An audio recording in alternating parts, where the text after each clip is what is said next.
Hello everyone.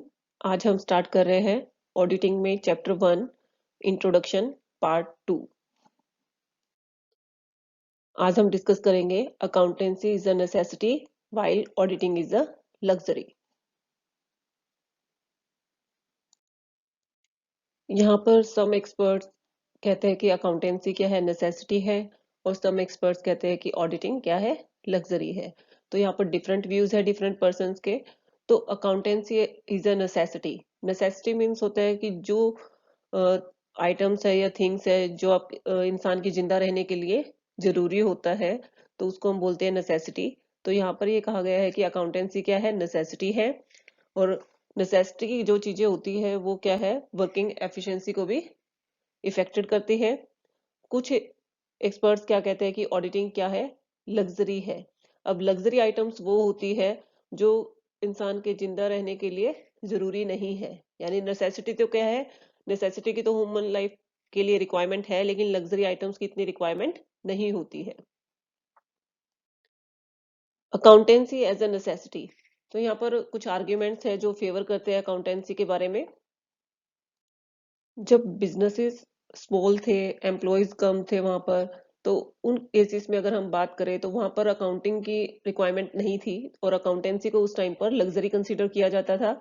और accounting का main use जो लार्जर बिजनेस हाउसेस थे वहीं पर यूज किया जा रहा था, तो इसको उस टाइम पे लग्जरी ट्रीट किया जाता था। लेकिन इंडस्ट्रियल रेवोल्यूशन के साथ साथ बिजनेस के फील्ड में काफी प्रोग्रेस हुई है, काफी सारा एक्सपेंशन हो गया बिजनेस में। तो उस केसेस में कुछ पॉइंट्स है, जो फॉलोइंग पॉइंट्स है वो फेवर करते हैं कि अकाउंटेंसी क्या है, नेसेसिटी है।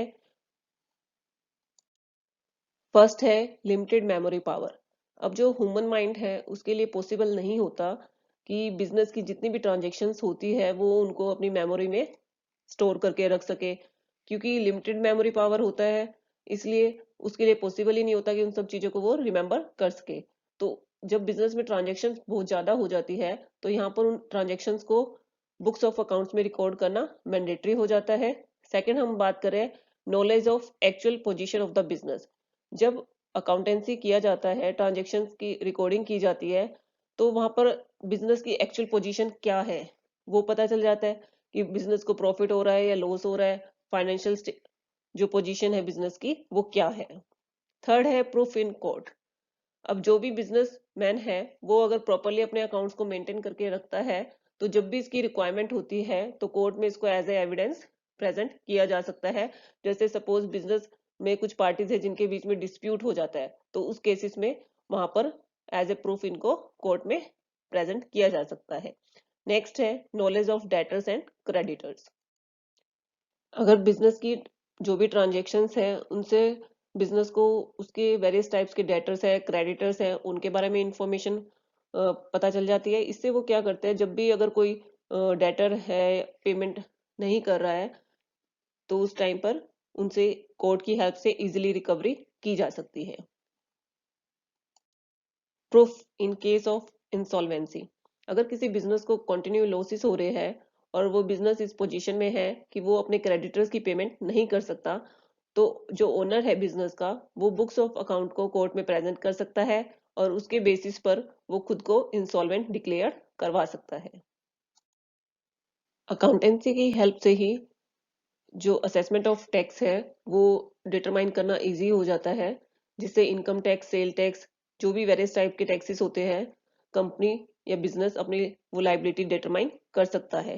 Next is comparative study possible. अगर कोई बिजनेसमैन अपने बिजनेस अकाउंट्स को प्रॉपरली मेंटेन करके रखता है, तो वो अपने प्रॉफिट और losses, income and expenses, sales and purchase को, जो करंट ईयर की फिगर्स है उनको प्रीवियस ईयर से कंपेयर कर सकता है, और इससे क्या है, उसको पता चल जाता है कि उसको इन इस पर्टिकुलर ड्यूरेशन में कितना बेनिफिट हुआ है या लॉस हुआ है, और ये उसकी फ्यूचर की प्लानिंग में उसके लिए हेल्पफुल होता है। कन्वीनियंस इन बोरोविंग।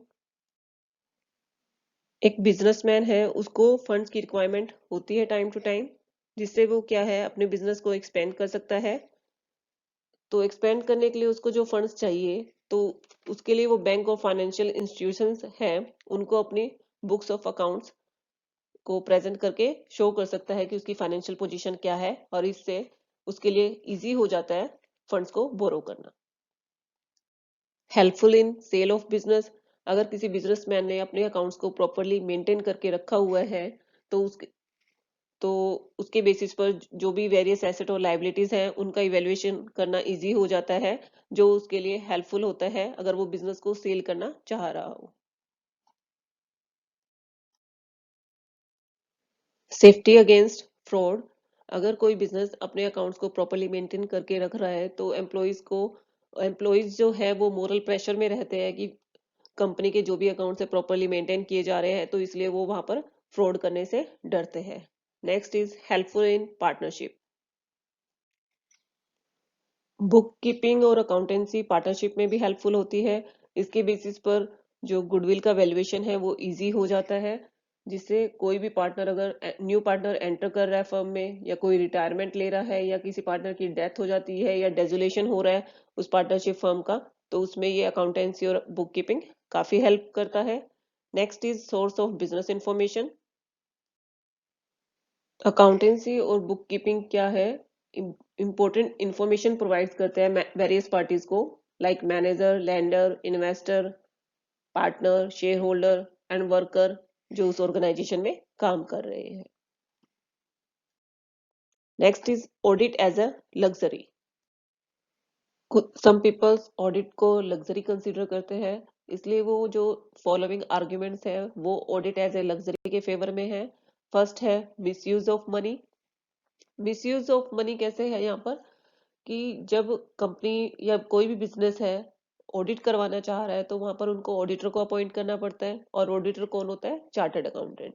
अब चार्टर्ड अकाउंटेंट को अपॉइंट किया जाएगा तो वो क्या करेगा, हाई फीस लेगा इस चीज के लिए, यानी ऑडिट करने के लिए वो क्या है, हाई फीस ले रहा होता है। तो वो कहते हैं कि हर जो स्मॉल बिजनेस है वो इसको अफोर्ड नहीं कर सकते, और ये जो मनी का मिसयूज हो रहा है ये बिजनेस के फाइनेंशियल पोजीशन को भी इफेक्ट कर रहा होता है। Next is misuse of energy, misuse of energy, जो भी एम्प्लॉयज है उनको बहुत सारी फॉर्मेलिटीज कंप्लीट करनी पड़ती है, क्योंकि ऑडिटर को बहुत सारे डॉक्यूमेंट्स की रिक्वायरमेंट होती है ऑडिटिंग के लिए। तो एम्प्लॉयज को क्या करना पड़ता है, यहाँ पर वाउचर को क्रोनोलॉजिकल ऑर्डर में मेंटेन करना पड़ता है, डेटर और क्रेडिटर की लिस्ट प्रिपेयर करनी पड़ती है, बुक्स ऑफ अकाउंट को सिस्टमेटिकली मेंटेन करके रखना पड़ता है, जिससे बहुत ज्यादा वेस्टेज होता है एनर्जी का। Next is wastage of time, जो एम्प्लॉयज है वो मोस्टली क्या है, ऑडिटर की जो भी रिक्वायरमेंट होती है उसको फुलफिल करने में ही लगे रहते हैं, यानी ऑडिटर को जो भी डॉक्यूमेंट्स की रिक्वायरमेंट होती है, इंफॉर्मेशन की रिक्वायरमेंट होती है, तो वो इंफॉर्मेशन और एक्सप्लेनेशन देने में ही बिजी रहते हैं, जिससे जो उनका day to day business activities है वो क्या है, ज्यादा इफेक्टेड हो रही होती है, और जो स्मॉल बिजनेसमैन है वो इस टाइम की वेस्टेज को अफोर्ड नहीं कर सकते। Next is decrease in the efficiency of employees, अब जो एम्प्लॉयज है उनको ऑडिटर को वही इंफॉर्मेशन और एक्सप्लेनेशन देनी पड़ रही है बार बार, तो इससे क्या हो रहा है, उनकी जो एफिशिएंसी है वो भी डिक्रीज हो रही होती है, क्योंकि उनके जो नॉर्मल एक्टिविटीज है वो उसको सबसे ज्यादा इफेक्ट कर रहा होता है। नेक्स्ट इज इररेलेवेंसी ऑफ ऑडिट, अभी जो हम बात कर रहे थे कि अकाउंटेंसी नेसेसिटी है, ऑडिटिंग क्या है, लग्जरी है, तो जो अभी हमने कुछ पॉइंट डिस्कस किए हैं उनके बेसिस पर हम डिसाइड कर सकते हैं कि ऑडिट क्या है, लग्जरी है ओनली स्मॉल बिजनेस के लिए, लेकिन ये कहना कि सभी बिजनेस के लिए लग्जरी है वो सही नहीं है। तो अब धीरे धीरे क्या है, अकाउंटेंसी और ऑडिटिंग दोनों की डिमांड इंक्रीज होती जा रही है, या इम्पोर्टेंस है वो इंक्रीज होती जा रही है, क्योंकि जो कंपनीज है, ट्रस्ट है, कोऑपरेटिव सोसाइटीज है, गवर्नमेंट कॉर्पोरेशंस है, उनके लिए क्या है, ऑडिटिंग कंपलसरी हो गया है। तो हम यहाँ पर ये कह सकते हैं कि ऑडिटिंग जो है नेसेसिटी है लार्ज ऑर्गेनाइजेशन के लिए, लेकिन लग्जरी है स्मॉल ऑर्गेनाइजेशन के लिए। नेक्स्ट हम बात करते हैं scope of audit, scope of audit, scope of an audit means जिसमें जिसकी लिमिट से बाहर ऑडिटर अपना वर्क नहीं कर सकता है। अब यहाँ पर अगर स्कोप की बात करें, अगर ऑडिटर को अपने स्कोप के बारे में पता हो या लिमिट के बारे में पता हो तो वो भी अपने टाइम और एफर्ट्स प्लानिंग कर उसी प्लान मैनर में वर्क कर सकता है। अगर उसे ये ना पता हो कि उसका एरिया कितना है तो उसको बहुत प्रॉब्लम हो सकती है, वो अच्छे से अपने वर्क को नहीं कर सकता है, क्योंकि या तो वो अपने एरिया को क्या है, अगर स्कोप के बारे में नहीं पता है, शॉर्ट रख सकता है और जल्दी से अपना काम कंप्लीट कर देगा। लेकिन यहाँ पर प्रॉब्लम क्या आती है कि उसने अपना ऑडिटिंग का जो वर्क है वो अच्छे से कंप्लीट नहीं किया है, तो उस केसेस में उसको डिफॉल्टेड माना जा सकता है कि उसने अपनी ड्यूटीज को अच्छे से अ, नहीं किया है, और उसको जो भी कंपनी को अगर डैमेज हो रहा है तो उसके लिए लाइबल बनाया जा सकता है। दूसरा, अगर अपने वो एरिया को वाइडन कर देता है तो उस केसेस में, क्योंकि उसने एक्सट्रीमली वाइडन कर दिया, उस केसेस में क्या है, टाइम और एफर्ट्स की भी वेस्टेज हो रही होती है। अगर हम ओल्डर टाइम्स की बात करें तो तब जो ऑडिटिंग हो रहा था वो लिमिटेड था, सिर्फ एग्जामिनेशन होता था कैश बुक का। लेकिन जैसे जैसे बिजनेस एक्सपेंड हुआ तो ट्रांजेक्शन्स क्या है, इंक्रीज हो गई, और अब क्या है, कैश ट्रांजेक्शन्स के साथ साथ क्रेडिट ट्रांजेक्शन्स की भी ऑडिटिंग की जाती है। अब हम बात करते हैं कि जो ऑडिटर है वो कौन कौन से वर्क करता है। इसमें इंक्लूड होता है अर्थमेटिकल एक्यूरेसी चेक करना अकाउंट्स की, बुक्स ऑफ अकाउंट्स को एग्जामिन करना। अब वो बुक्स ऑफ अकाउंट्स को एग्जामिन किसके बेसिस पर करेगा, वाउचर्स के बेसिस पर, इनवॉइस के बेसिस पर, डॉक्यूमेंट्स और सब्सिडरी बुक्स के बेसिस पर। और क्या एक्टिविटीज होती है उसकी, कि बैलेंस शीट में जो भी एसेट और लायबिलिटीज शो हो रही है उनको एग्जामिन करना और वेरीफाई करना। और वो क्या करता है लास्ट में, जो भी उसका क्लाइंट है जिसने उसको अपॉइंट किया है ऑडिटिंग के लिए, वो उसको अपनी एक रिपोर्ट प्रेजेंट करता है। लिमिट ऑफ स्कोप की अगर हम बात करें तो डिफरेंट ऑर्गेनाइजेशन में डिफरेंट लिमिट हो सकती है स्कोप ऑफ ऑडिट की। तो कुछ पॉइंट्स है जो डिटरमाइन करना चाहिए लिमिट के रिगार्डिंग। फर्स्ट है objective of, what is the objective of audit, या क्लाइंट ने कोई स्पेशल नोटिस इशू किया है ऑडिट के लिए, ट्रायल बैलेंस को टैली किया गया है नहीं किया गया, या उसमें कोई डिस्क्रिपेंसी है। अगर क्लाइंट पार्टनरशिप, ये भी चेक करना होता है कि क्लाइंट क्या पार्टनरशिप फर्म है या कंपनी है। अगर क्लाइंट पार्टनरशिप फर्म है तो जो ऑडिट का स्कोप है वो डिटरमाइन होगा पार्टनरशिप एक्ट से या पार्टनरशिप डीड से। अगर क्लाइंट कंपनी है तो उस केसेस में मेमोरेंडम और आर्टिकल ऑफ एसोसिएशन में ये मेंशन होगा। स्कोप ऑफ ऑडिट को 3 कैटेगरीज में डिवाइड किया गया है, scope of private audit, scope of statutory audit, scope of government audit. इनको हम वन बाय वन डिस्कस करेंगे। फर्स्ट है scope of private audit. Private audit means includes audit of those organisation, यानी जो ऑर्गेनाइजेशन है उनके लिए ऑडिट करवाना मैंडेटरी नहीं है, लेकिन लीगल पॉइंट ऑफ व्यू से मैंडेटरी नहीं है, लेकिन कुछ बिजनेस हाउसेस अपना प्राइवेट ऑडिट करवाना चाह रहे हैं। तो कौन कौन से बिजनेस हो सकते हैं जिनके लिए प्राइवेट ऑडिट होता है, सोल प्रोप्राइटरशिप और पार्टनरशिप फर्म। लेकिन यहाँ पर स्कोप ऑफ ऑडिट है वो किस पर डिपेंड करेगा, ऑडिटर और क्लाइंट के बीच में जो एग्रीमेंट होता है उस पर डिपेंड करता है। अगर क्लाइंट अनेबल है, यानी वो स्पेसिफाई नहीं कर सकता स्कोप ऑफ ऑडिट को, तो उस केसेस में वो अपने जो स्पेसिफिक ऑब्जेक्टिव है जिसकी वजह से वो ऑडिट करवाना चाह रहा है वो ऑडिटर को बता देगा। तो उसके बेसिस पर ऑडिटर अपने एक्सपीरियंस और इंटेलिजेंस के बेसिस पर अपना स्कोप ऑफ ऑडिट डिफाइन कर लेता है।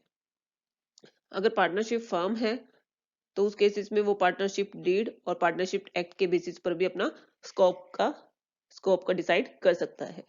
Next is scope of statutory audit. Statutory audit क्या होता है, जो लीगल पॉइंट ऑफ व्यू से कंपलसरी होता है कुछ ऑर्गेनाइजेशंस के लिए कि उनको ऑडिट करवाना ही है। तो जैसे ही उनका फाइनेंशियल ईयर कंप्लीट हो रहा होता है तो उनको स्टैच्यूटरी ऑडिट करवाना पड़ता है।